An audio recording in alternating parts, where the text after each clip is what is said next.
Hola, buenas. Soy Ignacio y voy a presentarles el proyecto número 2, Diseños de estrategias de control para la asignatura de Fundamentos de Control Industrial.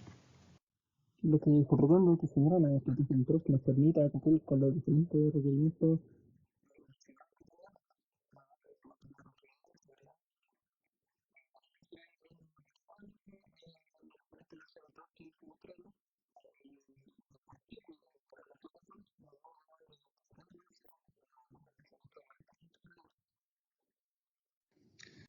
Partimos entonces con la caldera.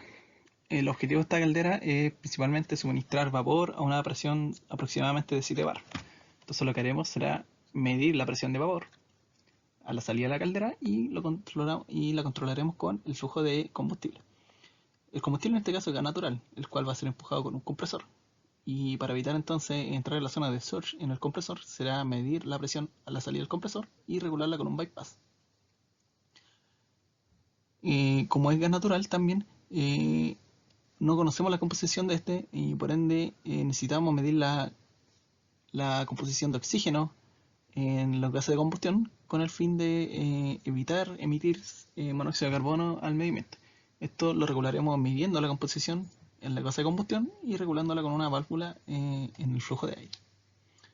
Por otro lado, también tenemos un controlador de presión en los gases de combustión con el fin de regular el tiraje y mantener un tiempo de residencia de los gases en la caldera. También tenemos un leak, un sensor de nivel en la caldera con el fin de que ésta no se nos inunde y no seque. Y lo controlaremos mediante una válvula que regula el flujo de agua que ingresa a la caldera. En este caso hice un bypass debido a que generalmente las bombas que suministran las calderas son de desplazamiento positivo y por tanto siempre van a tener un mismo flujo. Esto es debido a que la idea es que el flujo supere la presión del vapor, se mantenga un flujo constante a alta presión. Esta bomba succiona agua de un estanque de agua y este estanque de agua también lo vamos a regular mediante un leak que va a controlar el flujo de la matriz de agua. El flujo de condensado viene de otras operaciones, por tanto no lo podemos controlar. Entonces, con respecto a la harina de pescado, primero llega la iniciación, entra un triturador, se desmenuza el pescadito y se pasa a un horno de cocción. El horno de cocción, la idea es que se caliente la mezcla a un rango de temperatura entre 80 y 90 grados, por lo que vamos a usar un horno que usa vapor de combustible y mediremos la temperatura del producto a la salida. Lo regularemos con el flujo de vapor. Como es una matriz variable debido a las diferentes demandas, lo que haremos será un control de cascada midiendo la presión de entrada al vapor. Esto con el fin de mantener un flujo lo más parejo posible en el horno. La válvula, importante que la colocamos a la entrada del vapor y no a la salida del condensado, debido a que así evitamos que se nos funda el equipo en caso de que cerramos la válvula. Esto sería un elemento de seguridad en la planta. Una vez calentado el producto, lo pasamos por una prensa con el fin de conseguir una parte sólida llamada torta de prensa y una parte líquida llamada licor de prensa. En este caso lo que haremos es tomar una pequeña parte de la torta de prensa y recircularla a la prensa con el fin de obtener la mayor cantidad de licor de la prensa. Además de que así mantenemos bien cargada la prensa con el fin de aumentar su eficiencia, debido a que una mayor carga implica que la prensa va a generar una mayor presión y por tanto una mayor separación. Para la separación de fases del licor de prensa, lo que haremos será primero volver a calentarlo debido a la pérdida de calor a unos 100 grados Celsius aproximadamente. Esto será con un sensor de temperatura y en un control de cascada para mantener un flujo constante de vapor. Lo mismo la válvula en la entrada de vapor para mantener la seguridad del equipo. Bien, entonces el licor va a caer al decantador y se va a sedimentar básicamente la parte sólida y el cual va a retornar a la torta de prensa.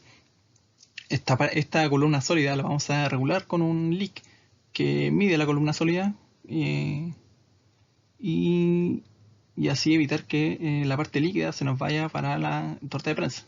También evita que la parte sólida se nos vaya a la centrífuga.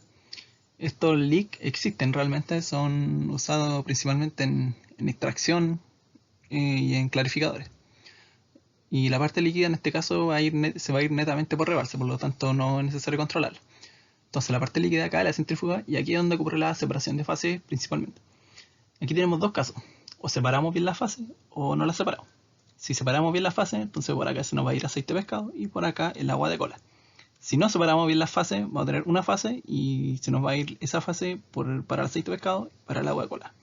Por tanto, nunca va a ocurrir el caso de que tenemos aceite de pescado acá y acá tenemos aceite de pescado con agua de cola. No, eso no va a ocurrir. Entonces, ¿cómo regulamos esto? Medimos puede ser la densidad o la concentración del aceite de pescado y vamos a regular la centrífuga con un variador de frecuencia. Si es que llega a variar la densidad, por ejemplo, del aceite de pescado, es necesario entonces aumentar la RPM de la centrífuga para lograr una mayor separación de fase. Este medidor lo coloqué acá y no acá abajo debido a que el aceite de pescado tiene una densidad mayormente constante. El agua de cola va a ir variando dependiendo de la cantidad de sólido que tiene disperso en esta. Por eso es mejor colocarla acá para una calidad de respuesta mejor. El nivel de la centrífuga lo vamos a medir con un sensor de nivel, principalmente para que la bomba del agua de cola no nos cavite. En los evaporadores tenemos evaporadores de doble efecto, en donde principalmente llega el agua de cola y se evapora una parte de esta agua de cola, utilizando vapor como suministro. En este caso no nos interesa evaporar el 100% del agua. Por el contrario, necesitamos evaporar solamente una parte con el fin de que el producto no se caliente a más de 100 grados Celsius, con el fin de no dañarlo. Por lo tanto, lo que haremos será medir la temperatura de salida del producto y regularla con el suministro de vapor. Igual que anteriormente, un control de cascada debido a la matriz variable y la válvula en la entrada y no en la salida. El nivel de agua de cola en el evaporador lo controlamos con un leak y así evita la cavitación de la bomba. Además, la válvula a la salida de la bomba, igual que en todos lados. Luego el producto entra al segundo evaporador y en este caso este evaporador trabaja con una bomba de vacío, el cual mantiene una presión de 0,75 bar, la cual vamos a estar regulando con un pic y vamos a ir regulando con un variador de frecuencia.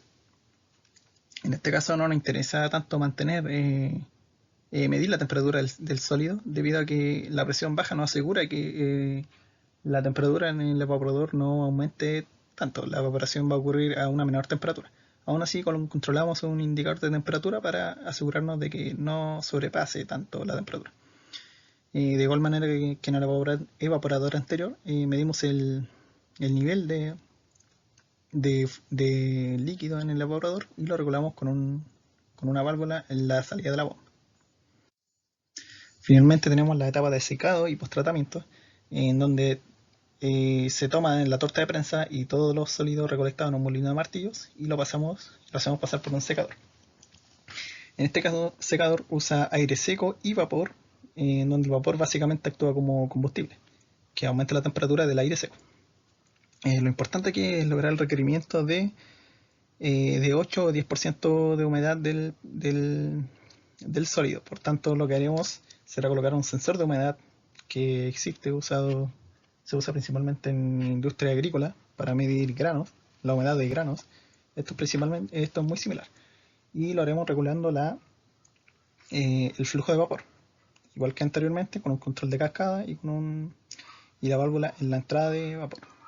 También se pudo haber hecho regulando el flujo de aire seco, pero no es lo óptimo, debido a que no es mejor mantener controlado el vapor que el aire seco. Bien, también luego de eso tenemos un producto listo, solamente que hay que enfriarlo y agregarle antioxidante.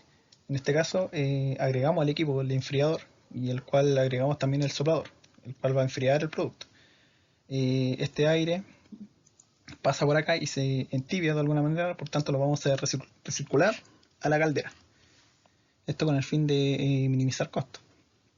Además, la temperatura del sólido no la medimos en la caída del enfriador, sino que la medimos acá, en la entrada del tornillo, en esta tolva, por ejemplo, con el fin de que asegurar calcular bien la temperatura del sólido, porque el sólido en caída es muy inestable la medición. Esta temperatura la vamos a ir controlando con un variador de frecuencia, con la RPM del soplador. Luego se le agregan los antioxidantes y tenemos finalmente la harina de pescado. Esta ha sido la presentación. Muchas gracias.